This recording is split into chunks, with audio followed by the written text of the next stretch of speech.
유대인이 아니잖아요. 그러니까 어떤 사람은 우기더라고. 뭐라고, 우리는 다 노아의 자손이니까, 아브라함의 자손이니까 다 그 자손이 그 자손이라고. 그 혈통적 자손이고, 내가 아브라함의 자손이 된 것은 무엇으로 말미암아? 믿음으로 말미암아 아브라함의 자손이 된 거예요. 근데 그 믿음이라는 거는 내가 교회 다니고 예수 믿었다라고 하는 그 믿음이 아니다라는 거예요. 그 믿음이. 그거는 상황에 따라 여건에 따라 언제나 바뀔 수가 있어요. 그런 믿음이라면은 부처 불교 다니는 애들이 믿음이 더 세요. 우리보다. 그렇죠? 내가 믿는 믿음보다 불교 다니는 애들 믿음이 더 세요.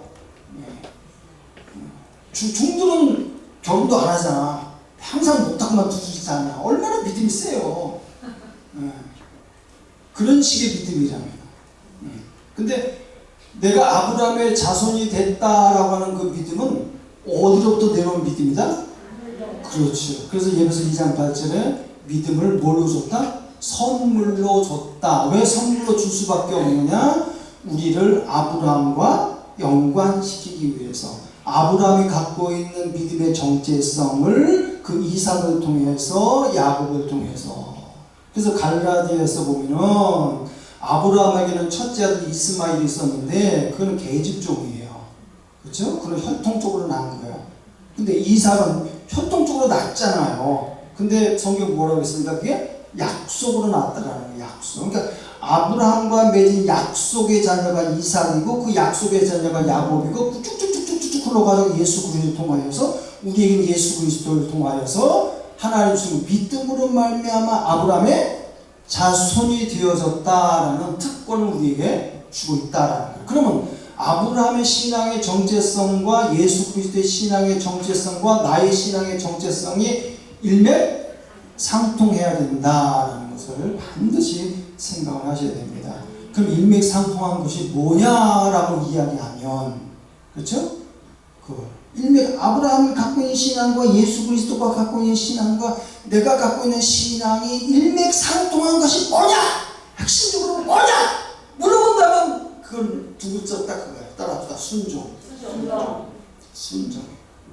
그래서 오늘 예수님의 십자가 사건을 보면 그거를 죄라는 측면으로만 보면 아주 단순해져 버려요. 그러면 예수님의 죽을 만큼 내가 죄를 졌나? 라는 의문점이 들어가요. 왜? 예수님이 십자가에 죽으신 은혜는 내가 초창기 때 예수 믿을 때 눈물콧물 흘리면서 그랬구나 라고 하는데 지금 살면서 예수님의 십자가를 생각할 때 별로 그렇게 감동이 없을 때가 되게 많아. 저만 그런가? 아무튼 그렇죠.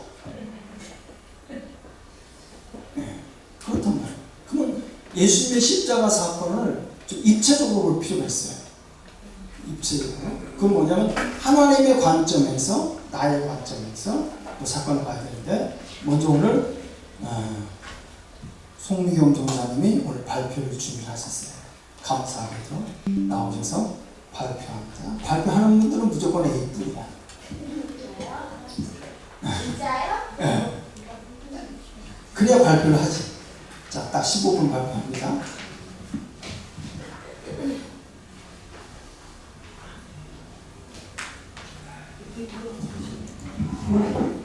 할렐루야. 저의 그 농들 발표를 들으시기 전에 저는 지금 크리스찬 14년 차예요.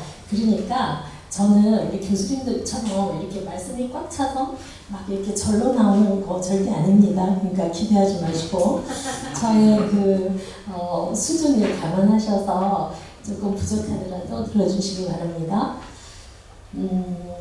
예수님은 왜 십자가에서 돌아가셔야 했을까? 일단은 초반 부분은 제가 준비한 것을 그냥 찬찬히 읽는 쪽으로 하겠습니다. 예수님은 천지 만물을 창조하신 하나님 자신이신데 어떤 이유로 십자가에서 우리가 피를 다 쏟고 죽으셨어야 했을까요? 말씀으로 세상을 창조하시고 모든 유기체와 생명을 가진 모든 것들을 만드신 분이 왜 가장 치욕적인 십자가 형벌을 자기 몸으로 다 받으시며 비참하게 돌아가셨어야 했을까요? 흔히 성경은 피의 이야기이고 속죄양에 의해 인간이 죄사함을 얻어 구원에 이른다고 합니다. 우리는 그것을 창세기부터 요한계시록에 이르기까지 반복적인 영적 원리와 패턴으로 나타내고 있음을 성경에서 발견할 수 있습니다. 태초에 인간은 하나님이 창설하신 에덴 동산에서 하나님과 친밀하게 교제하며 자유함 가운데 풍성한 삶을 누렸지만 단 한 가지 금기사항인 동산 가운데 선악을 알게 하는 나무 열매를 먹음으로써 죄가 들어오고 마침내는 그곳으로부터 쫓겨나게 됩니다. 옛 뱀의 유혹을 따라 금단의 열매를 먹는 순간 죄가 들어오고 사망의 인생에 들어오게 된 것이죠. 아담과 하와는 에덴 동산에서 늘 하나님을 뵐 수 있었기 때문에 빛과 거룩의 옷을 입고 있었고 그러므로 벗었지만 서로 부끄러워하지 않았습니다. 그러나 하나님의 명령을 어기는 순간 하나님과의 관계가 끊어지고 빛의 옷도 사라지게 됩니다. 또한 눈이 밝아져 자신의 벌거벗음을 보자 수치와 두려움에 사로잡히고 그래서 자기들이 모아가 이파리를 엮어서 수치를 가렸습니다. 그러나 하나님은 그들이 생명과를 먹음으로 죄를 지은 상태에서 영원히 살지 않도록 가죽옷을 치어 입히시고는 에덴 동산에서 멀리 쫓아내셨습니다. 그런데 왜 하나님은 에덴 동산에 간교한 짐승인 뱀을 존재하게 하시고 또 먹으면 반드시 죽게 될 위험한 과일을 동산 가운데 두셨을까요? 우리는 상했거나 독성이 있는 음식을 식탁 가운데 차려놓지는 않잖아요. 성경을 읽다 보면 많은 의문이 생기지만 말씀을 통하여 계시하신 부분을 찾아가며 그 의문을 조금이나마 풀고자 합니다. 제가 드린 그 프린트를 봐주시면 제가 뽑아낸 성경 구절을 연결하시면 제가 발표하고자 하는 내용이 조금 이해가 가실 것 같아요. 창세기 2장 17절에 선악을 알게 하는 나무를 먹는 날에는 너희들이 반드시 죽으리라 하셨잖아요. 그리고 내가 너로 15절에는 내가 너로 여자와 원수가 되게 하고 내 후손도 여자의 후손과 원수가 되게 하리니 여자의 후손은 내 머리를 상하게 할 것이요 너는 그의 발꿈치를 상하게 할 것이다. 2장 17절에도 반드시 죽으리라 하시고 15절에도 머리가 상하고 발꿈치를 상한다는 말씀이 나오는데 우리가 이러한 상황에서는 피가 흐른다는 것을 상상해 볼 수 있지 않습니까? 그리고 하나님께서 이들에게 가죽옷을 지어 내보내실 때 아담이 그날 바로 반드시 말씀처럼 반드시 죽은 것이 아니라 어떤 짐승 한 마리가 죽게 되었다는 것을 우리는 알 수 있고 또 이 순간에는 이것이 염소인지 양인지 알 수 없지만 우리가 성경을 그래도 다들 잘 아시는 여러분들이니까 성경의 그 결론적으로 예수 그리스도를 대표하는 완전한 어린 양이라는 것을 우리가 알 수 있죠. 그렇다면 창세기에서 계시록까지 다양한 인물과 사건을 통하여 성경이라는 것은 피와 결혼 언약에 관한 내용이라는 것을 반복적으로 설명하고 있고 우리는 또 거기에서 어떤 일관된 패턴과 영적 원리를 발견할 수 있습니다. 먼저 구약에서 그 증거를 찾아보면 제일 먼저 레위기 27장 11절에 육체의 생명은 피에 있음이라 내가 이 피를 너희에게 주어 단에 뿌려 너희의 생명을 위하여 속하게 하였나니 생명이 피에 있으므로 피가 죄를 속하니라. 또 히브리서 9장 22절에는 율법을 쫓아 그의 모든 물건이 피로써 정결케 되나니 피 흘림이 없은즉 상함이 없느니라. 또 민수기 35장 33절에도 너희는 거주하는 땅을 더럽히지 말라. 피는 땅을 더럽히나니 피 흘림을 받은 땅은 이를 흘리게 하는 자의 피가 아니면 속할 수 없느니라. 또 홍수 심판 이후에 방주에서 나온 노아에게 하나님께서 처음 하신 말씀도 피를 흘리지 말라는 말씀이셨죠. 그리고 창세기 9장 4절에도 고기를 생명되는 피째 먹지 말라. 내가 반드시 너희의 피 곧 너희의 생명의 피를 찾으리니 짐승이면 짐승에게서 사람이나 사람의 형제면 그에게서 그의 생명을 찾으리라. 다른 사람이 피를 흘리면 그 사람도 피를 흘릴 것이니 이는 하나님이 자기 형상대로 사람을 지으셨습니다.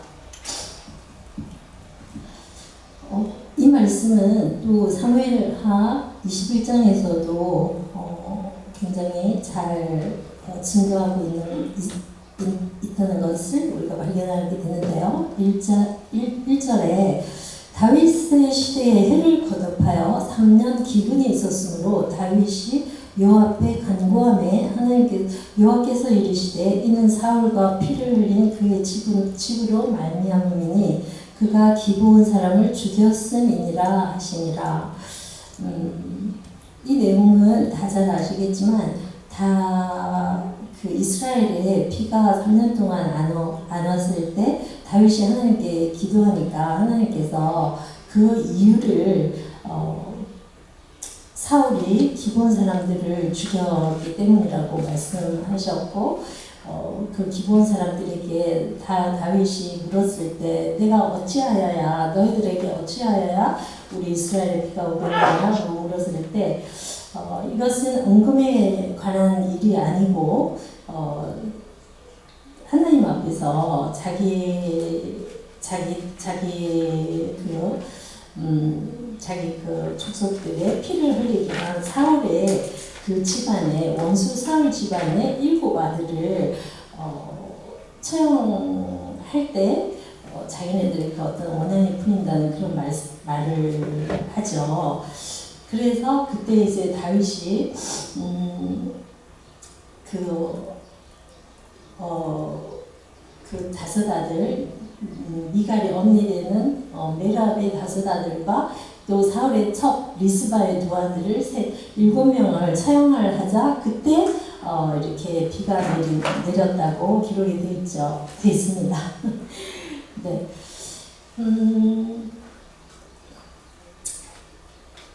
이렇게 우리가 창세기 초반에서 벌써 그 동물의 피를 흘려서 예수님께 그 아담과 하와에게 그 가죽옷을 입힌 본인이 하나님이라는 것을 우리가 이렇게 추측해 볼 수 있고 또 그 율법에 약속하신 대로 하나님께서 그 피를 흘린 그 당사자의 피가 그 피를 흘렸을 때 땅이 깨끗해지고 회복된다고 말씀하신 그대로 하나님께서 그 말씀을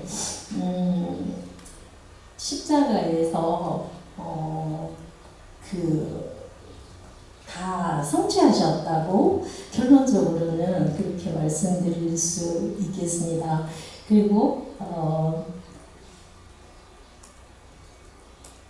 왜 그러면 동물의 피로 그것으로 끝내지 않고 예수 그리스도께서 십자가의 피를 그렇게 그 하나님의 전능하신 하나님께서 왜 거기에서 그렇게 비참하게 모든 물과 피를 다 흘리고 돌아가셨어야 되느냐. 히브리서 8장 7절에 보면 저 첫 언약이 무흠하였더라면 둘째 것을 요구할 일이 없으려니와 9장 18절에 저 첫 언약도 피 없이 세운 것이 아니니 이라는 말씀은 첫 언약은 흠이 있었고 첫 언약도 피로 세웠다는 것은 창세기 2장 17절 정령 죽으리라. 그리고 실제로 한 짐승의 피가 하나님 손에 와요 땅 위에 흘렀던 것입니다. 그러므로 이 첫 언약은 피의 약속이고 이 모든 것이 다 하나님께서 하늘과 땅을 창조하시기 전에 이 모든 것을 계획하셨던 것이라고 믿습니다. 하나님이 지구를 창조하시기 전에 먼저 지으신 천사들과 하늘에서 어떤 일이 있었고 그럼으로써 어떤 목적으로 인간을 지으셨는지는 이사야서 14장 12절과 또 에스겔 28장 12절을 통해서 우리가 추측해보고 상상해볼 수 있는 것 같습니다. 우리 신강도사님 이사야서 14장하고 에스겔 28장 좀 읽어주시면 감사하겠습니다. 이사야 14장.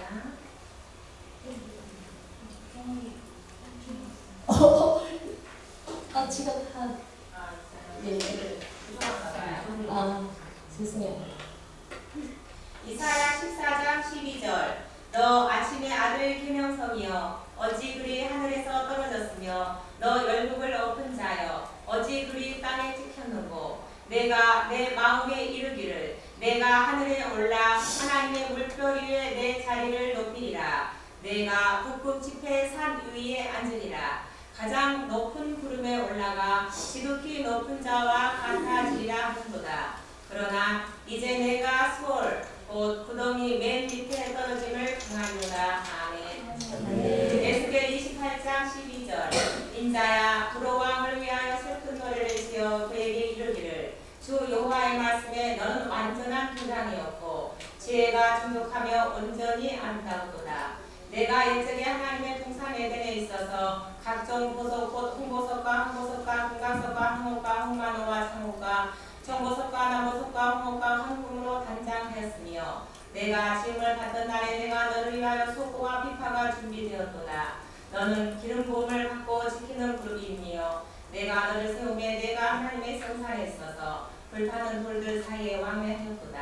내가 짐을 받던 날로부터 내 모든 길에 완전하였더니 마침내 내게서 불의가 드러났도다.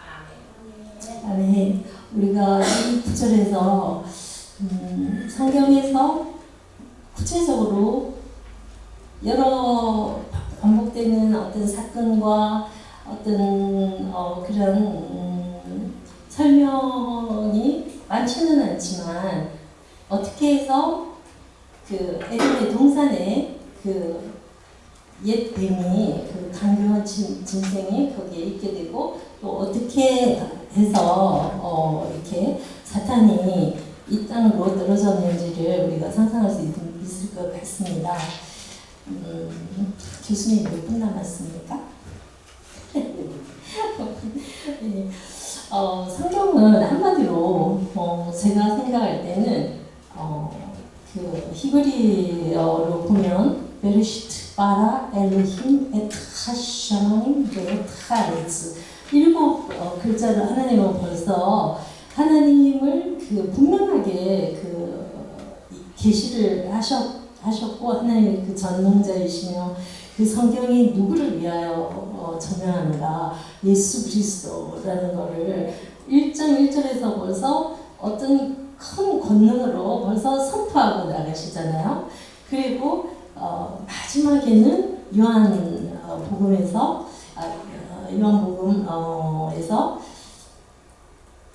또 어느 구절이지? 아무튼 17자로 다 끝나잖아요. 그래서 하나님께서는 다 이루셨다. 그 처음에 하나님께서 그 숫자 7로 예수 그리스도를 선포하시고 그리고 예수 그리스도께서 다 이루셨다는 것을 결론적으로 이렇게 말씀하시는데 그 사이에 그럼 어떤 방법으로 이루실 것인가? 피로 이루신다는 거죠. 그 피가 제가 그래도 이렇게 조금 많은 내용은 아니지만 이렇게 끈에서 여기 프린트한 그 내용 안에 하나님께서 어떤 식으로 약속을 성취해 가시는지 그러한 말씀의 증거가 되는 구절들을 참고하셔서 이해하시면 감사하겠습니다.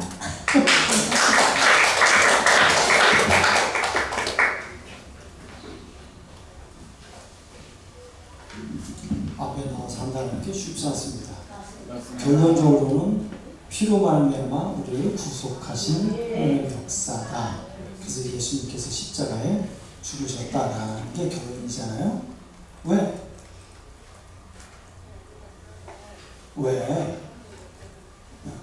왜 십자가에 죽으셔야 되느냐? 피 안 흘리면 안 되나?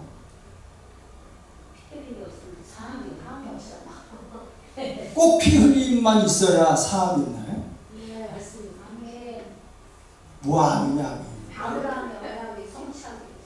성취하기 위해서.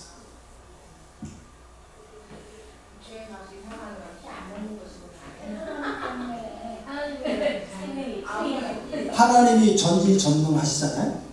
그렇잖아요. 그럼 마귀가 교만했잖아요. 다 때려잡을 수 있잖아요. 굳이 예수 그리스도를 보내셔서 마귀의 일을 때려잡으실 필요가 있느냐? 하나님이 그냥 때려잡으면 되잖아요. 여러분이 하나님한테 선택받았죠? 그렇죠? 선택받았어요? 정말요? 세상 사람들.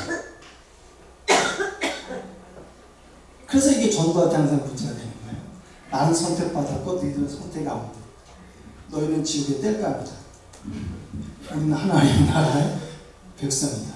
그러면 전도가 안 되는. 근데 사는 모습을 보면 별반 차이가 없어.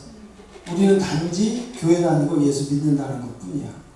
근데 손발딱지가 더 별로야. 근데 세상 사람들은 개마이도 잘 쓰고 참 인품 좋은 사람도 많고 참 좋은 사람도 많아. 그렇게 놓고 따지고 보면 천국 갈 사람들은 다 교회 밖에 있는 사람들이 천국 가야 돼. 근데 단지 하나님이 우리를 선택하셨다. 그걸 내가 믿는데 그 믿음이 약해지면 안 돼.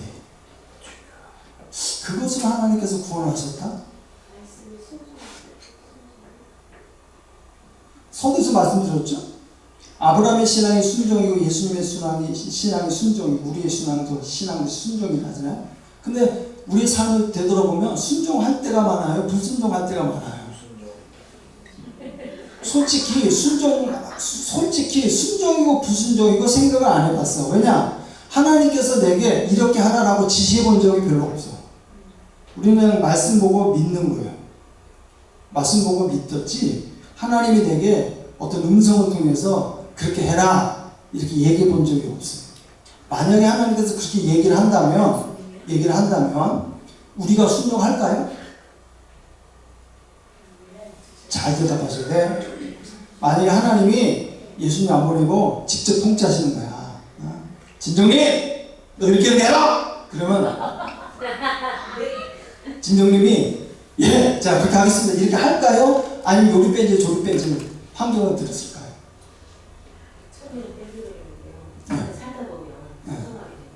그렇죠. 살다 보면 처음에 안 듣겠죠. 우리 인간이 그래요. 그래서 예수님의 십자가를 단순히 내 죄 때문에 죽었다 라고 이렇게 치부를 해버리면 하나님은 전지전능하신데 그 죄를 그냥 없애버리면 되지. 굳이 그래서 오늘 십자가 사건을 좀 살펴보려고 하는데 잘 들으셔야 됩니다. 중간에 삐끗하면 삼천포로 빠집니다. 잘 들으셔야 돼요. 예배소서 1장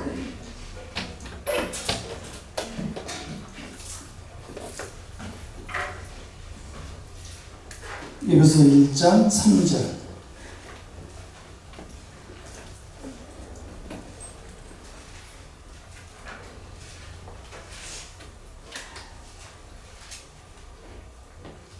다 같이 읽어보겠습니다. 시작.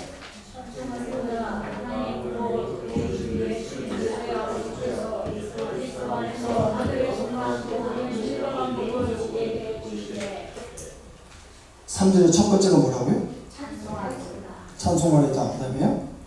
하나님 아버지 주 예수 아버지께서 그쵸. 무슨 복을 내려준대요? 신령한 복 신령한 복. 신령한 복이 뭔가 봤더니 가만히 있어봐. 4절 시작. 창세전에 그리스도와 자, 뭐 전에? 창세전에 창세 전에. 그러면 이 창세는 우리가 보이는 이 물질 세계가 만들어지기서부터 시작이겠습니까? 물질 세계가 만들어지기 전부터 시작이겠습니까? 그러면 천사를 만들 때의 창세전이겠습니까? 천사를 만들기 전에 창세전이겠습니까? 그렇죠. 천사를 만들기 전에. 그래서 세상이라는 이 물질적인 세상을 창건하기 전에 하나님께서 뭐 하셨다고요? 그리스도 안에서. 누구 안에서요? 그리스도 안에서. 여기서 그리스도가 나와요 벌써. 언제? 천사를 만들기 전에. 루시퍼가 교만하기 전에 누구를? 그리스도를 통하여서 누구를 택했대요?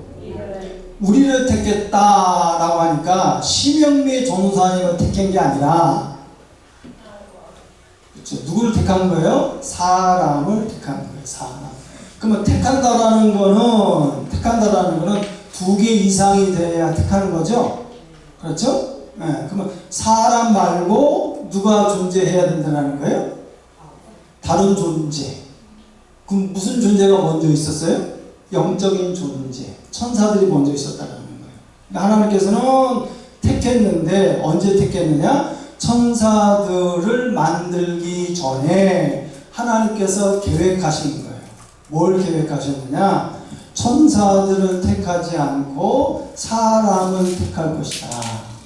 사람을 택할 것인데 누구 안에서? 그리스도 안에서. 그러면 이미 그리스도가 우리를 위하여서 죽게 될 것이라는 것이 하나님의 계획 속에는 있었던 거예요, 없었던 거예요? 있었던 거예요. 그 얘기를 하는 거예요, 지금 예배소가. 자, 그 기쁘신 뜻대로 4절. 그리스도 안에서 우리를 택하사 우리를 사랑하사 그 앞에 거룩하고 흠이 없게 하시려고. 누구를? 우리를.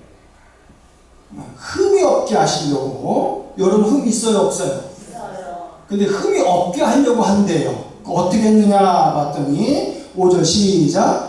그 기쁘신 뜻대로 우리를 예정하사 예수 그리스도로 말미암아 자기의 아들들이 되게 하셨으니. 그러니까 예수 그리스도로 말미암아 자기는 누구냐? 자기는 하나님이에요. 하나님의 아들들이 되는 거예요. 그러니까 예수님은 우리의 맏형이 되는 거예요. 맞죠? 그러니까 이제 하나님 나라가 오면 예수님을 뭐라고 불러야 돼요? 형님. 식사하십니까? 형님. 맏형이 되는 거예요. 그런 관계성이 있다라는 거예요. 진짜 가서 형님 하면 안 돼요. 그런 관계성이 있다라는 거예요.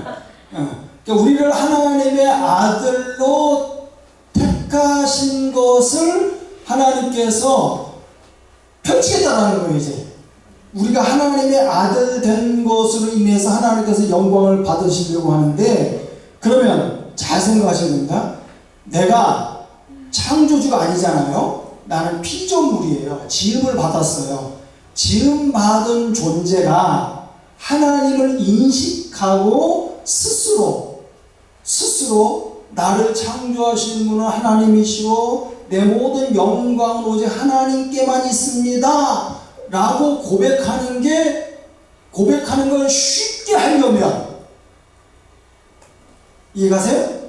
그렇게 고백하는 걸 쉽게 하려면 우리를 하나님의 형상으로 만들 필요가 있어요, 없어요? 없어요. 선악과 줄 필요가 있어요, 없어요? 없어요. 쉽게 하려면. 쉽게 하려면 우리를 그냥 절대적으로 봄에는 벚꽃이 펴야 되고 개나리가 펴야 되지, 가을에 개나리 피면 어떻게 돼요? 철도 없는 것들이 그런단 말이에요. 그러니까 제철에 딱 피게 만들면 굳이 우리를 하나님의 형상을 줄 필요도 없고 선악과를 줄 필요도 없어요. 근데 하나님은 우리에게 그걸 원하지 않아. 어떤 그런 강제적으로 하나님만 찬양하고 하나님 기뻐합니다 라는 존재를 만들고 싶지 않아. 어떤 존재를 만들고 싶으냐? 하나님의 형상을 닮아서 그 형상 닮은 사람이 스스로 기쁨을 가지고 하나님을 찬양하기를 만드는 게 쉬워요? 어려워요? 얼마나 어려워요? 그거는 이런 생각하시면 돼요. 우리가 지금 AI 시대라고 하잖아요. AI 시대 로봇이 강제적으로 우리에게 순종해요? 스스로 생각해서 순종해요? 그렇죠. 만약에 강제적으로 데이터를 줬는데 답이 안 나오면 어떻게 해, 그것들을? 컴퓨터 명령 딱 줬는데 일을 제대로 안 하면 뭐라고 해요, 그걸? 고장났다! 해버리잖아.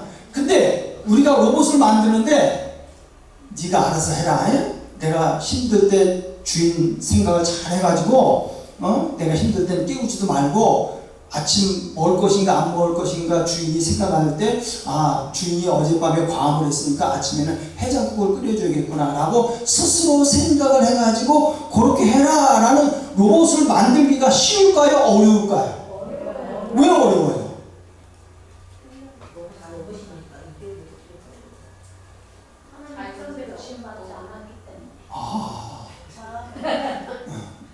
입력한 대로만 하는 그렇죠. 우리는 입력대예요, 스스로예요?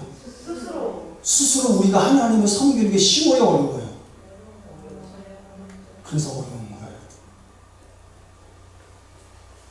그래서 어려운 거예요. 모든 피조물은요 나름대로 하나님을 온전히 찬양해요. 근데 유독 인간만은 스스로 선택을 해서 하나님을 찬양할 수도 있고 지 생각대로 나갈 수도 있어요.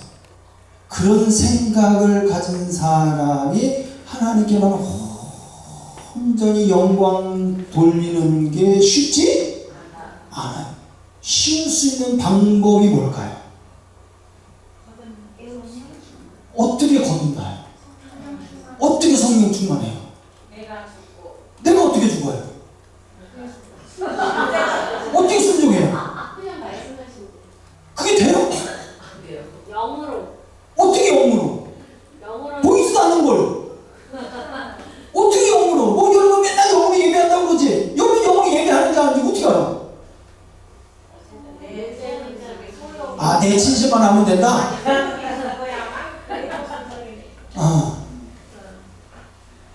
그래서 어려운 거예요. 그럼 하나님 입장에서 그런 사람을 만드는 게 좋아요? 강제적으로 순종하는 사람을 만드는 게 좋아요?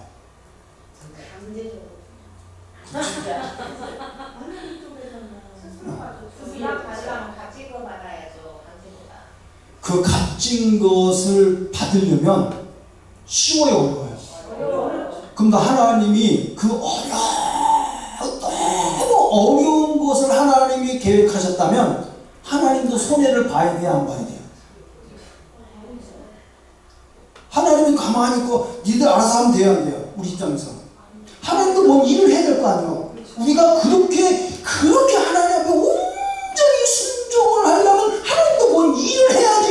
우리만 쎄빠지게 순종하고 하나님은 그래 하나 안 하나 선악과 따먹나 안 먹나 딱 지켜보다가 따먹었어 이것들 멸망 이러면 돼야 안 돼요? 우리 생각에 우리는 그게 타당하지가 않아. 그러니까 하나님도 뭔가 해야 돼. 했어요 안 했어요? 뭘 했어요? 그렇죠. 하나님도 내가 스스로 하나님을 찬양할 수 있도록 하나님이 스스로 죽었어요. 나보고 죽으라고 하면서 하나님은 안 죽으면 돼야 안 돼요? 맨날 엄마도 안 하면서 나만 맨날 시키냐고. 맨날 엄마도 공부도 안 하면서 맨날 나보고 공부하면 그러면 안 된다고. 그러니까 애들 공부하지 부모도 뭐 해야 돼요? 안 하잖아. 그거 안 된다고. 자, 그 과정을 이제 생각을 하셔야 돼요. 이제 밑밥을 깔아놨어요. 그 페이스가 있어야 돼요. 자, 그럼 이제부터 들어갑니다. 창세전에 예배소 1장 9절을 보면 9절에 한번 봅시다. 그 뜻의 비밀을 우리에게 맡기신 것이요 그의 기뻐하심을 따라 그리스도 안에서 시작 때가 찬 경륜 때가 찬 경륜을 위하여 때가 찬 경륜 참 이게 이 개혁개정이 참 말이 고급져요. 네. 고급져요. 때가 찬 경륜 이거를 아주 흔한 얘기로 하면 이런 얘기예요. 하나님 손바닥 안에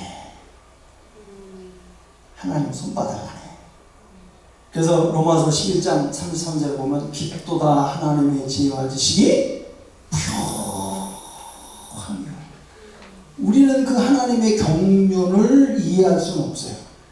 그런데 이해하는 방법은 뭐냐? 주신 말씀을 통하여서 이해를 해야 하고 영을 통해서 이해를 할 뿐인데 그 때가 찬 경륜을 하나님 손바닥에 앉아있는 그 계획을 그 비밀을 예수 그리스도를 믿는 신앙인들에게는 보여주겠다. 그럼 뭐 보여준다는 건 눈으로 본다는 게 아니라 깨닫는 걸 의미하는 거예요. 그래서 하나님을 본다라는 개념은 깨닫는 걸 의미하는 거예요. 심령이 가난한 자는 복이 나니 천국이 저릴 것이며 마음이 청결한 자는 복이 나지 하나님을 본다. 하나님을 보면 어떻게 돼요? 죽어요. 그럼 하나님을 어떻게 보는 거예요? 말씀으로 깨달아서 보는 거예요. 자, 그럼 이제 깨달을 시간이 된 거예요. 뭘 깨달아야 돼요? 하나님께서 왜 이 세상을 만드시고 왜 인간을 육체 덩어리로 만드시고 선악과를 만드셔서 굳이 예수님이 십자가에 보내셔가지고 이렇게 힘들게 우리를 고생하게 만드신 거를 하나님 손바닥 안에서 그거를 우리는 깨달아야 돼요. 깨달아지면 예수님의 십자가 사건이 우리가 어떻게 합니까? 그랬구나 이게 와닿아야 돼요. 자, 그러면 영원전에 천사를 창조하기 전에 하나님이 무슨 계획을 세우셨느냐? 하나님이 무슨 계획을 세우셨느냐? 요한복음 12장 50절 한번 보세요. 요한복음 12장 50절.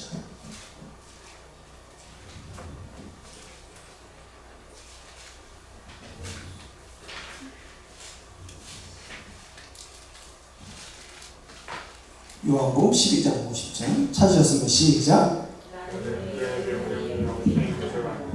뭐라고요? 그러니까 하나님의 계획은 손바닥에 있는 하나님의 계획은 결국 뭘 얻게 하는 거예요? 영생을 얻게 하는 거예요. 그럼 이제 쉬운 말로 하나님이 그냥 영생을 줘버리면 되잖아. 그쵸? 영생 줘버리면 되잖아. 근데 그렇게 안 주거든. 왜 안 줬느냐? 아까 밑밥 깔아놨어요. 뭐라고 깔아놨어요? 강제적으로 순종을 통해서 영생 주기를 하나님 원하지 않은 거예요. 그럼 어떤 자를 영생 주기를 원하느냐? 스스로 하나님 앞에 온전히 굴복하고 자기 십자가를 지고 가는 자에게 뭘 주기를 원하신다? 영생을 주는다. 그래서 요 사람을 누구의 아들이라고 한다? 하나님의 아들들이다 라고 얘기하는데 그 대표적 샘플이 누구다? 예수 그리스도가 오셔서 내 아버지의 뜻은 영생을 말하고 영생을 주기 위하여서 그래서 너희도 요한복음 5장 39절에 보면 너희가 성경에서 영생을 얻고자 열심히 파봐왔지 않느냐? 근데 영생 얻는 방법을 얻었다 못 얻었다? 못 얻었다라는 거예요. 왜? 누가 빠졌으니까? 예수 그리스도가 빠졌기 때문에 너희는 영생 얻는 방법을 모르는 거예요. 지금도 세상 사람들 보면 오래 살려고 하고 영생 얻으려고 많이 노력을 하잖아요. 근데 누가 결정적으로 빠진 거예요? 그쵸, 요게 빠지는 거예요. 그러니까 영생 얻는 방법을 모르는 것이다라는 거예요. 자, 하나님께서는 영생 얻는 게 목적인데 그 그 목적은 뭐냐? 스스로 하나님 앞에 온전히 헌신할 수 있는 사람을 되기를 원하는데, 근데 그 이전에, 인간을 만들기 이전에 어떤 존재가 있었다? 천사들이 있었다라는 거예요. 천사들. 그러면 천사들은 자기 의지가 있어요? 없어요? 있어요. 우리처럼. 어떻게 알아요, 그걸? 그렇죠. 아까 우리가 이사야 14장에서 28장처럼 의지가 있는 거예요. 야, 이거 봐라. 이게 하나님이 이게 하나님 책 들려고 하는 거라 이거 있는 거예요. 자, 이거 잘 들으셔야 돼. 자, 천사들은 자신의 의지가 있어요. 근데 뭐는 없어요? 몸이 없어요. 근데 인간은 하나님께서 딱 요 천사들이 교만으로 인하여서 하나님 뜻에 불순종하게 되어지자, 언제인지 모르겠지만은 하나님께서 인간을 뭐로 만들었다? 육체로 흙을 빚어서 딱 만들어놨어요. 그러면 하나님을 인식할 때 몸이 없는 천사들이 하나님을 인식하는 거하고 육체를 가진 인간이 하나님을 인식하는 거하고 같을까요? 다를까요? 어느 게 더 쉬워요? 영이 그렇죠. 하나님이 영이시니 천사도 영이니 우리도 이 다음에 하나님 나라 가면은 무슨 몸이 돼요? 영의 몸이 되는 거예요. 배고프다 뭐 그런 게 아닙니다. 영의 몸이 되는 거예요.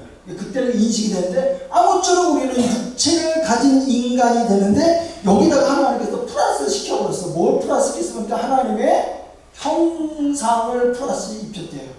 그러니까 하나님의 형상이라는 단어를 뭐 어떻고 막 얘기하면 뭐 시시곡도 너무 복잡해. 그냥 딱 한 가지만 알면 돼요. 하나님의 형상의 가장 골자는 뭐냐? 선택이에요. 선택권. 하나님도 선택권을 가지고 있잖아. 언제부터? 창세 전에 누구를 택했대요? 요걸 택하지 않고 요걸 택했다는 거예요. 하나님이 가진 고유의 선택권, 그러니까 신만이 가질 수 있는, 창조주만이 가질 수 있는 고유의 선택권이 뭐냐? 그게 선택이에요. 선택한다. 그러면 여러분이 만약에 어떤 일을 선택을 할 때, 그냥 선택합니까? 아니면 정보와 지식을 가지고 선택을 합니까? 그렇죠. 어느 게 더 싼가? 어느 게 더 좋은가?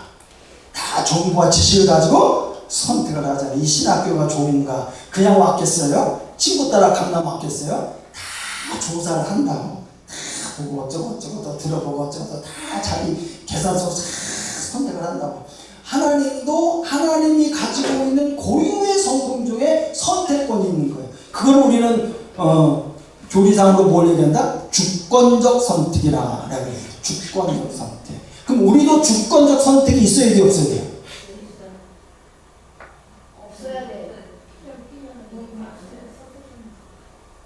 있어야 편해요? 없어야 편해요? 하나님 편에서. 하나님 편에서 없어야 편해요. 근데 하나님께서 우리에게 주권적 선택을 줬어요, 안 줬어요? 줬어요. 줘버렸어요. 뭘 통해서 보세요? 하다 여기서 선악과를 줘버렸네요.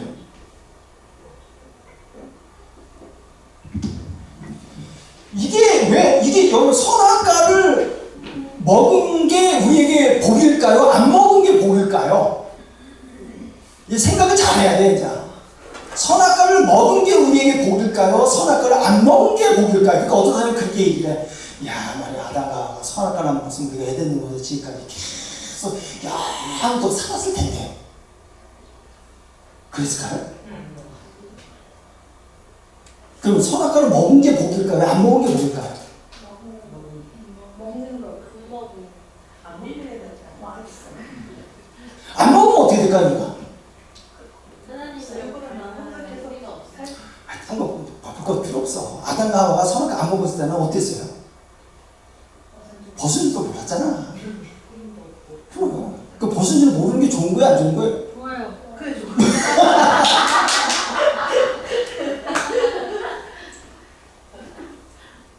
잘 생각하셔야 돼요. 아, 벗은 줄도 모르는 게 좋다. 그럼 그러니까 어차피 하는 게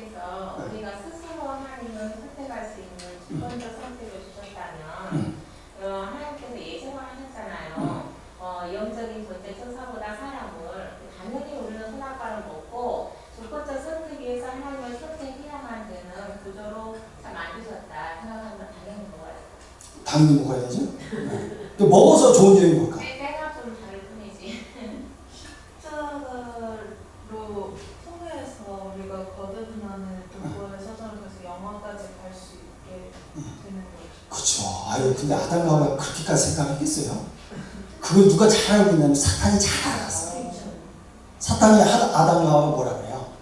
여러분, 그 사탄이 아담과 하와를 유혹을 할 때 전혀 생뚱맞은 거를 유혹을 해요. 거짓말을 해요. 아니면 그 상황 현실을 얘기를 해요. 현실적으로 얘기하면 되니까. 어떤 측면에서 유혹이 아니에요. 현실을 제공해 준다고. 야, 하나님이 뭐라 하시더나? 아니, 뭐 선악과 그 먹지 마는 뭐 죽을까 한다. 그러니까 사탄이 뭐라 그래요? 죽지? 죽었어 안 죽었어 아담아? 안 죽었잖아. 안 죽었다고. 야, 그리고 그 선악과 먹으면은 누구처럼 된다? 하나님처럼 돼. 그럼 선악과 먹는 게 좋은 거야? 안 먹는 게 좋은 거야? 먹는 게 좋은 거예요. 먹는 게 좋아. 그래서 창세기 3장 20절인가 보세요. 창세기 3장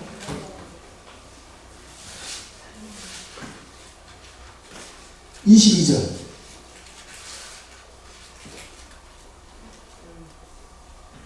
시작.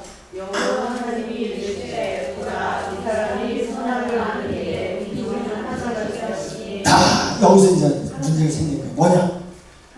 육체를 가진 인간은 하나님의 형상을 통해서 선택권을 줬다라는 것을 선악과 사건을 통해서 알 수가 있는데, 만약에 선악과를 먹지 않았다면 인간 속에는 선택이라는 주권적 의지가 있단 말이에요. 그렇죠? 선악과를 안 먹었어도 주권적 의지가 있어요. 그러면 선악과를 먹지 않았을 때 이 주권적 의지를 어떻게 표현했을까? 어떤 방법으로 표현했을까? 주권적 의지를. 나무에 이름을 붙여요. 그치? 네. 맞아요. 나무 이름을 붙여. 또 근데 그 선악과를 안 먹는 행위 자체도 이제 표현이 될 수 있잖아요. 그렇죠. 먹느냐 안 먹느냐에서 안 먹을 수 있는 절제력도 주권적 의지가 있겠죠. 또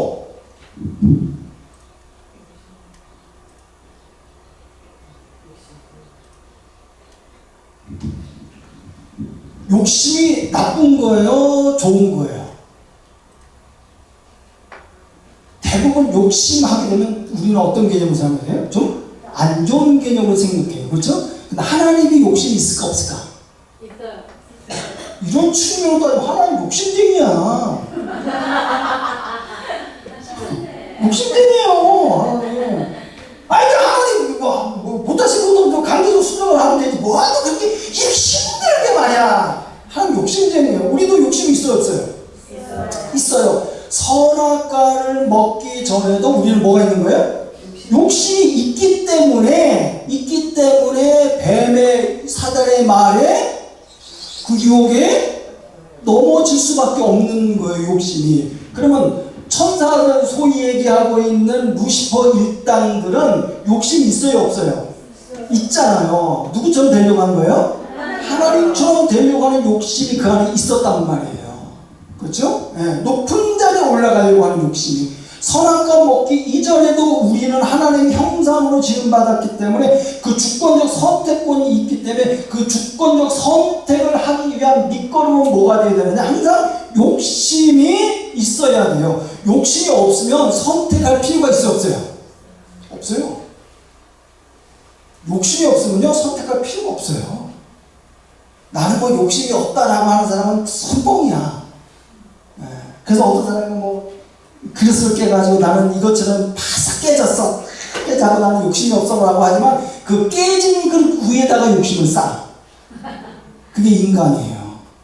인간은 어쩔 수가 없어요. 육신을 갖고 있는 인간은 항상 그 욕심을 가질 수밖에 없어요. 그래서 요한일서 2장 15절 16절에 보면 너희가 이 세상을 본받지 말아라. 이 세상이 무슨 나 아버지께로 온 것이 아니니 육신의 정욕과 안목의 정욕과 이생의 자랑. 그러니까 마귀가 예수님 시험할 때 제일 먼저 뭘 시험하는 거예요?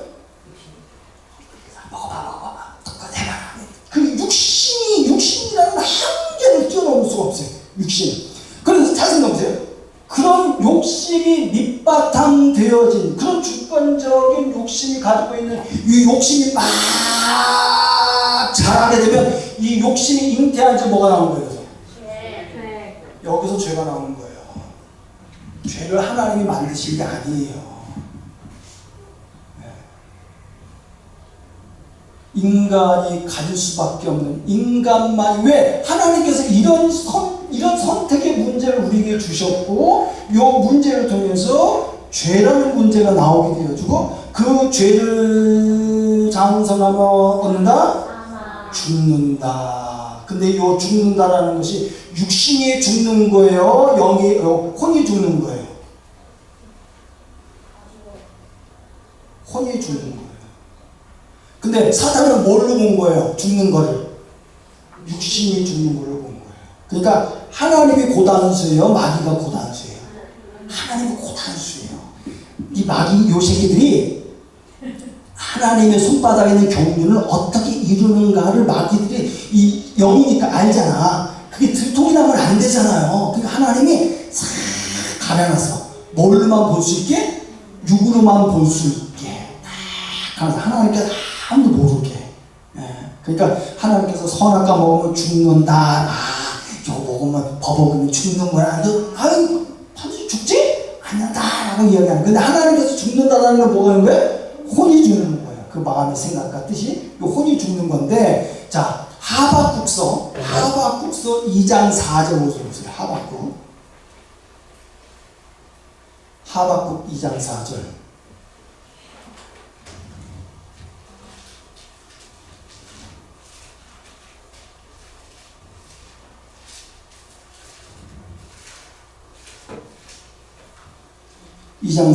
시작. 자, 그 마음이 뭐라고 했어요? 그 거기서 나오는 그 마음이라는 말이 네페시라는 말이에요.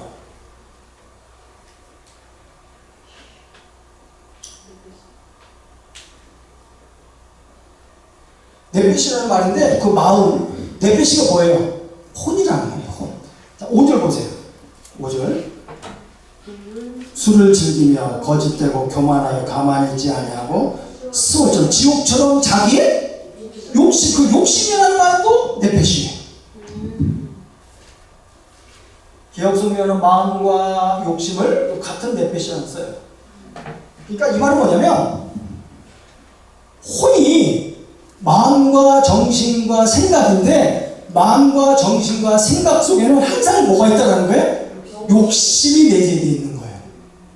욕심이 없으면 우리는 주권적 선택을 할 수가 없어요. 그냥 그 식물인간이나 마찬가지.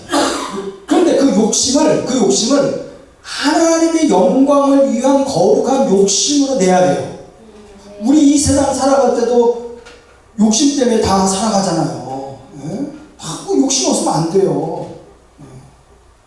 점심 때 11,000원짜리 먹는 게 좋아요? 22,000원짜리 먹는 게 좋아요? 왜요?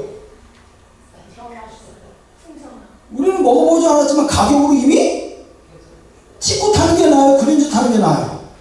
그래죠. 왜 그런 거예요?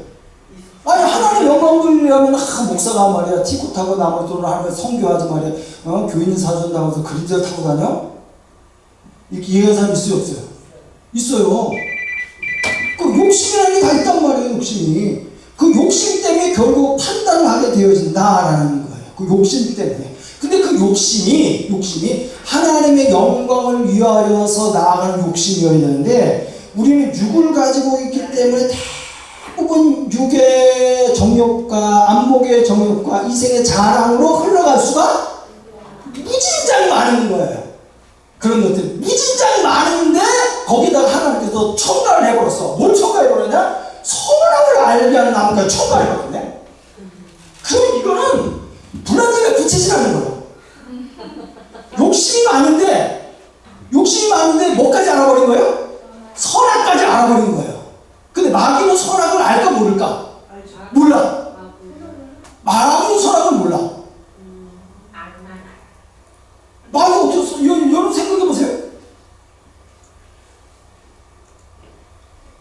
새가 날아가다가 똥 싸고 싶어서 똥을 탁 싸. 근데 저 밑에 보니까 사람이 있어. 아, 똥 싸면 안 되겠구나 라고 해서 똥을 안 쌉니까? 똥 쌉니까? 왜 싸?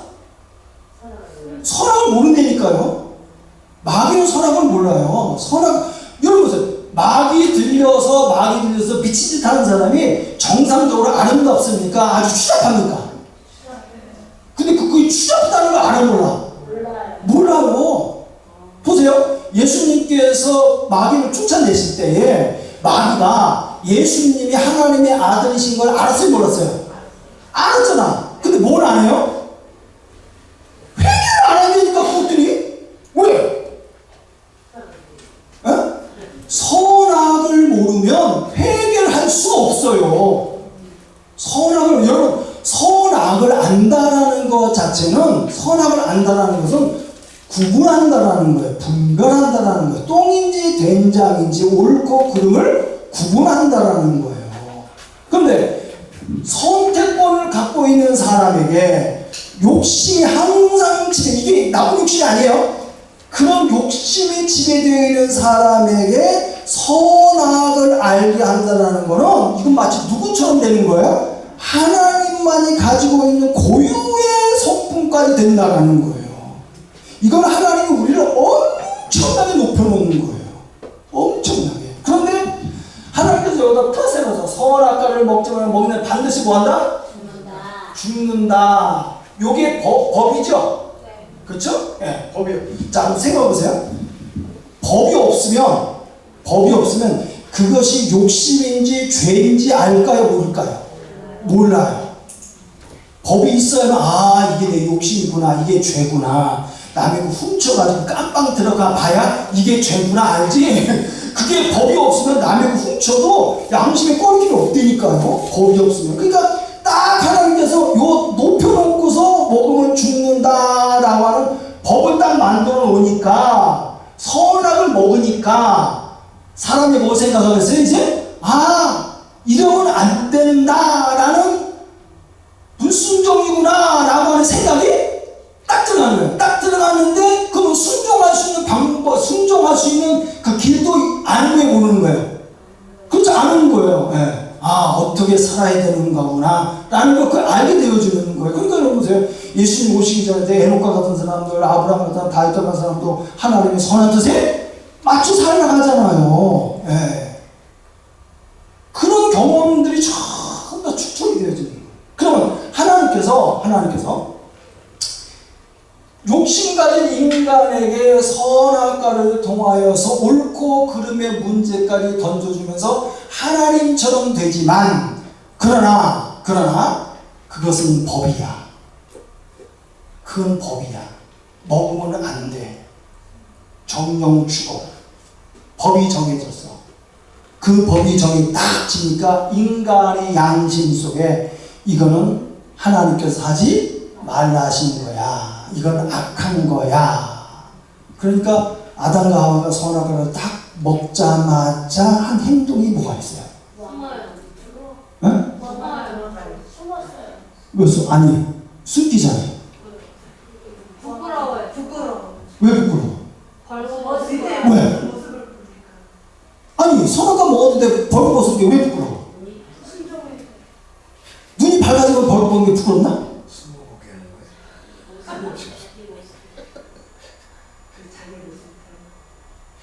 이거 생각하시면 돼요. 우리 남자 형제들은 알아. 어릴 때 여자 목욕탕에 어떻게 생겼나 궁금해.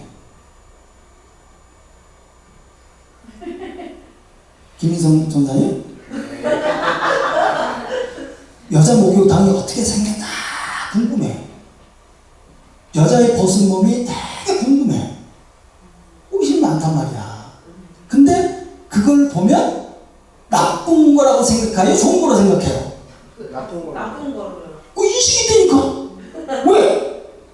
요걸 딱 먹으니까 먹기 전에는 벗은 게 부끄럽지 않았는데 먹고 나니까 그 벗은 게 부끄럽다, 벗은 게 수치스럽다라는 게 눈이 밝아짐을 통해서 선악을 구별할 수 있는 조건이 되어버린 거예요. 이거는 하나님이 기뻐하시는 일이 아니야. 이건 하나님이 기뻐하시는 일이야. 이걸 먹기 전에는 몰랐어. 그냥 욕심만 있는 거야. 근데 이걸 아니까 하나님께서 기뻐하시는 일이라는 거야.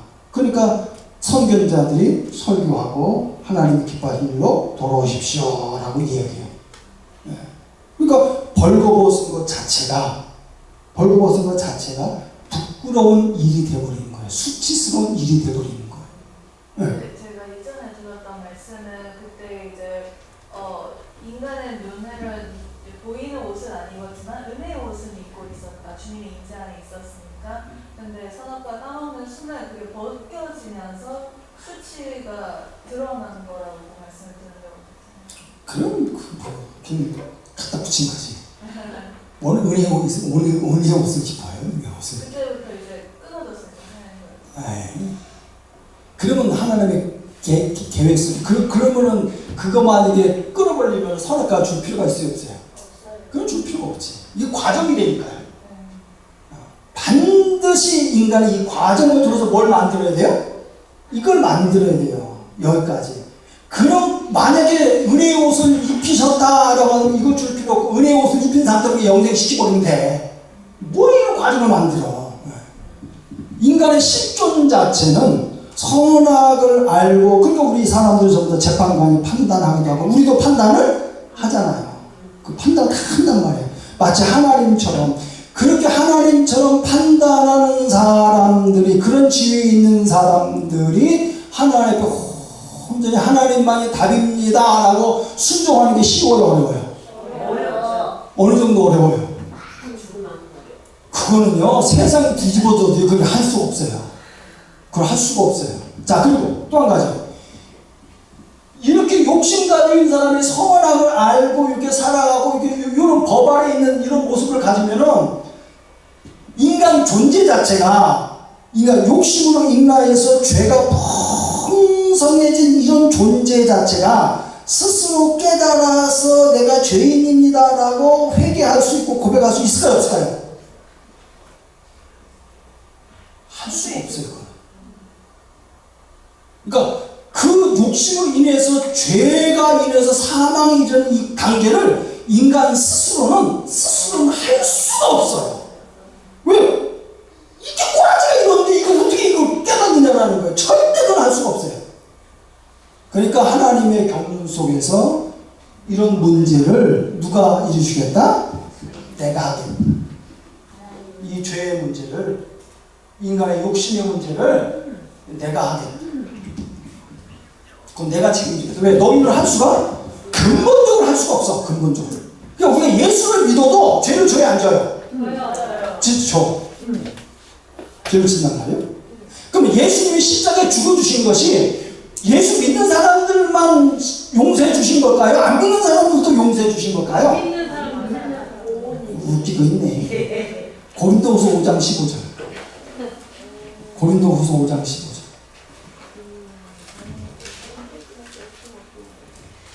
고린도후서 5장 15절.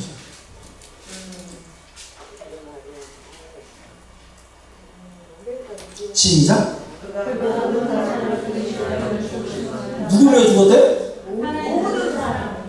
모든 사람을 위해서 죽었대. 모든 사람의, 왜냐면 인간 스스로 이 해결이 안 돼. 그렇죠?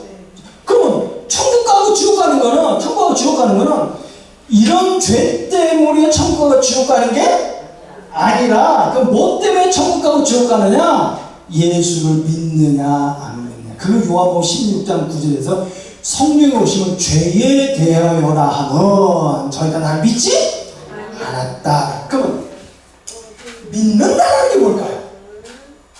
예수님이 오병이의 역사를 딱 한 다음에 제자들한테 물어본 거야. 뭐 어쩌고저쩌고 하다가 예수님 그 하나님의 일이 뭡니까? 물어보니까 예수님 뭐라면 하나님의 일은 나를 믿는 거다. 하나님의 일이 나를 믿는 거래. 그럼 하나님의 일이 예수를 믿는 게 쉬울까요? 어려울까요? 어렵다는 걸 어떻게 알아요? 요한복음 6장 그 53절을 보면 또 소개가 돼요. 그러면 예수를 믿는 게 뭐냐? 예수 믿는 게 내 살을 먹지 아니하고 내 피를 마시지 아니하면 너희 속에 생명이 없나니 내 살을 먹고 내 피를 마시는 자에게는 영생을 가졌고 마지막 날에 다시 살릴 것인데 내 살은 참된 양식이요 내 피는 참된 음료로다. 내 살을 먹고 내 피를 마시는 자는 내가 그 안에 거하고 나도 그 안에. 믿는 게 뭐냐라고 하면 추상적이잖아. 그렇죠? 그 추상적인 거를 현실적으로 보여준 게 뭐냐? 사람들이 예수님을 쫓아왔는데 오병이의 역사를 보니까 전부 다 뭐 먹으려고 쫓아오는 거예요? 빵 먹으려고 쫓아오니까 예수님이 나를 믿는 거는 하나님의 일인데 하나님의 일이 뭔 줄 아느냐? 믿는 건데 나를 먹으래. 그러면 그 말을 들은 사람들은 어리 빠졌겠죠? 예수님 뜯어먹나? 어떻게 먹지 저걸? 그러니까 성경은요 압축되어서 정말 풀기가 어려운 거예요. 내 살을 먹으래. 예수님이 살을 먹으래. 갈라디아 2장 20절로 잘 아는 구절죠. 내가 그리스도께 십자가에 그런지 이제 내가 산 것이 아니라 내 안에 예수님의 살을 먹는다라는 것은 예수님과 같은 동질감을 가지는 거잖아요. 그렇죠? 예? 동질감을 가지는 거예요. 그리고 구약시대 때 제사, 아까 우리 발표하셨는데 제사를 지낼 때에 번제를 제외한 나머지 제사들은 제사장과 사람들이 먹었어요, 안 먹었어요? 먹었단 말이에요. 근데 뭐는 안 먹었어요? 피는 안 먹었어. 피는 안 먹었어. 그러니까 예수님의 살을 먹는다, 재물을 먹는다. 그 재물이 우리의 죄를 위해서 죽었지만 그 재물과 나를 동격화한다. 예수님의 살을 먹는다라면 예수님과 내가 동격화되는데 그러면 예수님의 살을 어떻게 먹고 어떻게 동격화되느냐라고 할 때 예수님의 말씀에 순종하면 그래서 요한복음 6장 63절에 살리는 것은 영이요 육은 무익하니 내가 너에게 말한 것은 영이요 그러니까 예수님의 살을 먹는다라는 건 뭘 먹는 거예요? 말씀을 먹는데 무슨 말씀을 먹느냐라고 이야기를 할 때 예수님이 우리가 해결하지 못할 죄를 해결해 주신 사건 그 십자가를 통해서 우리의 죄를 해결해 주셨고 그 다음에 내가 가야만 누가 오신다? 성령께서 오셔가지고 보혜사가 오셔가지고 너희들 모든 것을 다 가르쳐라 라는 그 성령 오신다. 그러므로 예수님과 같은 성질의 말씀을 가지고 들은 사람들은 이제 예수님의 피를 마셔야 되는데 그 피가 뭐예요? 말씀인데 누가 주시는 말씀? 성령이 주신 말씀으로 너희가 피를 공급받아야 그가 생명을 가진 사람으로 살아간다라는 거예요. 그러니까 요 죄에서 승리한 사람들은 뭘 먹는다? 살과 피를 마신다라는 거예요. 살과 피를 마신다. 근데 요 살과 피를 마시면서 하나님의 아들로서 살아가기가 너무너무 인간이 볼 때에 이 과정 중에도 어려운데 이거 이해하는 것도 어려운데 근데 인간에게는 어떤 측면이 있느냐 보니까 예수님이 우리를 위하여서 먼저 본이 되어주셔서 무슨 본이 되냐 히브리서 5장 8절 쭉 보세요. 히브리서 5장 8절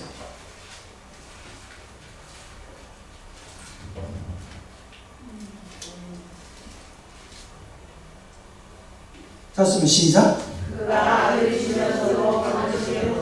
자, 아들이면서도 뭘 통해서? 고난을 통하여서 뭘 배웠대요? 그래서 어떻게 됐대요? 온전하게. 그러니까 너도 어떻게 하라는 거예요? 너도 온전하게 되라는 거예요. 샘플이 누구예요? 예수님께서 샘플이 되는 거예요. 그게 뭐냐? 인간은 육체를 가지고 주권적 선택을 가지고 있는데 거기다가 선악과를 먹고 옳고 그름은 아는데 결국은 문제가 뭐냐? 죄라는 문제를 딱 걸어놨어. 왜 이 죄라는 문제를 걸어놨냐? 이걸 없애버리면 되지. 왜 죄라는 문제를 걸어놨느냐? 왜? 다 생각하셔야 됩니다. 하나님의 아들은 이렇게 순종이 돼. 이걸 할 수 있어. 근데 우리는 이렇게 순종하기가 너무 어려워. 왜? 이렇게 해놨기 때문에. 주권적 선택을 갖고 있는 사람들이기 때문에 너무 어려워. 그런데 딱 우리한테 걸린 게 있어. 먹으면 죽는다라는 죄가 딱 걸린 거예요. 이게. 죄 문제가 딱 걸린 거예요. 근데 문제는 뭐냐면 우리가 살아갈 때 내가 죄가 심각하다라는 걸 느낄 때가 있어요. 다윗이 범죄했을 때. 그러니까 평상시에는 심각하지가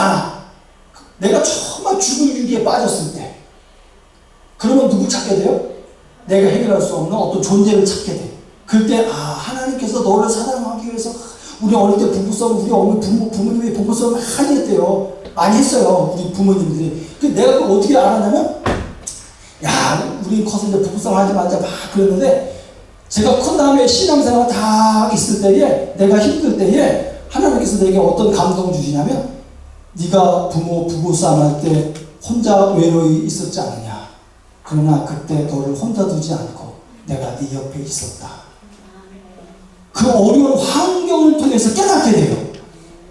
그러니까 인간이 이 죄가 없으면 완전 망상이야. 그냥 선악과를 가지고 선악을 아니까 엄청난 하나님의 권세를 가지고 사는 거야. 근데 뭐가 딱 걸린 거예요? 죄의 문제가 딱 걸린 거예요. 근데 그 죄의 문제 언제 인식해야 된다? 힘들고 어려울 때에. 여러분 생각해 보세요. 내가 정말 은혜 받았다라고 할 때는 언제 은혜 받았느냐? 다른 사람이 나를 위해서 희생했다라는 것을 깨달았을 때. 금메달 딴 사람이 이 영광을 누구에게 돌리겠습니까? 라고 하잖아. 그 금메달 따기가 쉬워요, 어려워요? 어렵잖아요. 어떤 과정이 출동상동 세계에서 1위 되는 거 아니에요? 그 과정을 다 견뎠을 때에 나는 부족하지만 나를 도와주신 누구를 위하여서 내 삶 속에서 그 어려운 환경과 여건을 쫙 보면서 근데 어려운 환경과 여건을 보았더니 다 뭐였더라? 죄였더라! 라고 생각해. 그래서 로마서 5장 20절에 죄가 넘치는 곳에 뭐가 넘는 거예요? 의가 넘치는 거예요. 죄가 넘치는 거예요. 그러니까 죄악된 세상에서 우리가 그 죄악된 세상을 경험하고 느끼면서 선악과를 분별할 때 그렇구나. 그럼에도 불구하고 예수님이 나의 죄를 위하여서 이렇게 죽어주셨구나 라고 거기서 거꾸로 지는 거예요. 그러니까 평상시는 나의 죄 때문이라는 걸 느끼지 못해. 그러나 내가 힘들고 어려운 과정을 통하여서 나가는 거예요. 그러니까 다윗이 범죄할 때 그 범죄를 통해서 하나님은 다윗을 더 연단시키잖아요. 더 연단시켜요. 아브라함을 통해서 더 연단의 과정을 뭐 가운데? 죄 가운데. 그러니까 이 법이라는 것은 이게 또 하나의 율법이잖아요. 법이라는 것은 결국 뭐가 드러나는 거예요? 죄가 드러나는 거예요. 그렇죠? 근데 죄가 드러나는 이유는 뭐냐? 우리를 더 하나님 앞에 온전히 더 순종하게 하기 위한 매개체로 쓰는 거예요. 그러니까 이 사건이 접점이 되면 나를 살리신 분, 이런 존재인 나를 온전한 순종으로 만드시기 위하여서 이 과정을 통해서 나를 살리신 그분. 그러니까 여러분이 은혜 교회에 참석하고 은혜 받을 때는 대부분 언제였습니까? 초창기 때 막 남편이 막 사업이 무너지고 그 누굽니까? 그 왕의 재정 쓰신 분. 김미진. 네, 그분이 잘 나갔었잖아요. 뭐 교회도 몇 개 쓰고 잘 나갔거든요. 하나님 내가 교회도 막 이렇게 몇 개 건축하는데 왜 어떻게 하나님을 쫄딱 하셨습니까? 그 사람 나중에 깨달았잖아요. 쫄딱 망해봐야 누구의 은혜를 깨닫는다? 쫄딱 안 망하고 서는 안 깨달으면 안 되나? 쫄딱 안 망하고 깨달으면 더 좋잖아. 근데 그럴 수가 있는 게 없는 거야. 그럴 수가 없는 거야. 이 구조 자체가 그럴 수가 없는 거예요. 예수님의 제자들 보고 나를 쫓아와라. 어떻게 쫓습니까? 네 자신을 부인하라. 부인하는 게 쉬워요, 어려워요? 이거 부인하는 게 어려워요. 그래도 갈라디아서 5장 16절에 보면 성령을 쫓아 행하라, 영을 쫓아 행하라. 그럼 육체의 소욕을 이루지 않는다. 이걸 그러니까 우리가 이 죄의 문제에서 온전히 순종하되 이 죄는 그대로 또 짓잖아. 욕심을 져. 그러니까 이제는 뭘 인도하라? 성령의 인도함을 받아라. 그 피를 받아라. 그래서 갈라디아서 5장 24절 보면 그리스도 예수의 사람들은 그 정과 욕심을 십자가에 못 박았다. 정이라는 말이 되게 그 좋은 표현이에요. 어택션이라는 말인데 그 말은 그런 표현이 아니에요. 그 뭐냐면 애착. 세상에 애착이 있어요, 없어요? 많으면 많을수록 애착이 있잖아요. 만평 가지고 땅 사는 사람이 죽으려면 그 되겠어요? 없는 사람은. 언제라도 또 싸우니 욕심 없어서 있는 사람들은 조금만 늦게 없으니까 애착이 있단 말이에요. 애착. 그 애착과 뭘 더불어 욕심이 항상 문제가 되는 거예요. 그런데 하나님께서 그 성령으로 영으로 다 그 죄의 문제를 물려버립니다. 그러니까 우리가 십자가를 다 묵상한 첫 번째 이유는 뭐냐? 우리가 해결할 수 없는 문제를 하셨고 그 죄의 문제를 가장 크게 나를 위해서 죽어주신 사건. 그래서 내가 어떻게 하도록? 온전히 순종할 수 있는 삶으로 나아가도록 하나님께서 그렇게 우리를 계획하셨더라. 요거를 깨달으면 하나님의 아들로서 나는 살아가는 게 쉽겠어요? 어렵겠어요? 어려워요. 지금도 어려워요. 그래서 우리는 항상 영적인 전투를 지금도 계속 믿음의 선한 싸움을 하는 거예요. 그런데 뭘 알았습니까? 원리를 알았으니까 이거는 마귀가 하는 짓이야. 이건 하나님이 하는 짓이야. 가장 큰 예수님의 십자가 사건을 생각하면서 나도 온전히 순종함을 통해서 하나님의 아들로서 영생에 이르는 그 길을 나도 순례자처럼 가장 따라가는 거예요. 그거 외에는 방법이 없어요. 그래도 내 안에 뭐가 일어나요? 또 욕심이 일어나요. 그럴 때 어떻게 하고 또 회개하고 또 욕심이 일어나요. 또 회개하고 그래요. 그러다 제가 신학교 때 과대표 하다 보니까 뭐가 하고 싶냐면 학생회장이 하고 싶더라고. 근데 은근슬쩍 빼요. 근데 시켜주니까 해야 해요. 조건을 걸었지. 나는 경쟁자가 나타나면 안 한다 무조건. 단독 후보여야만 된다. 그러니까 한 놈이 안 하겠대 지가. 하나를 주자. 해보니까 어때요? 조건하면 학교도 안 내잖아. 학교도 안 냈어요 저. 욕심이라는 게 생겨요. 어떤 상황이든 음식이 쫙 차려 있으면 내가 먹는 개인이 먹는 거하고 공통으로 먹는 게 있잖아. 그럼 내가 먼저 먹는 짜장면을 먼저 먹어요? 공통으로 나온 탕수육을 먼저 먹어요? 공통적으로. 그치. 공통으로 먹는 데니까 욕심이라는 게 볼 수가 없다니까. 어쩔 수가 없어. 이거 어쩔 수가 없어. 그 어쩔 수 없는 문제를 하나님 하십니다. 그 깨닫는 거는 우리가 고난을 통해서 기도합니다. 하나님 감사합니다. 예수님의 십자가 사건이 그냥 죄 흘림으로 끝나는 것이 아니라 그 사건이 나의 사건이 되어져 욕심이 부서지고 깨지고 뒤엎어지면서 더 온유와 겸손으로 순종의 삶으로 영생을 이룰 수 있는 저희들의 신앙의 삶이 되게 인도하옵소서. 예수님의 이름으로 기도드립니다. 수고하셨습니다.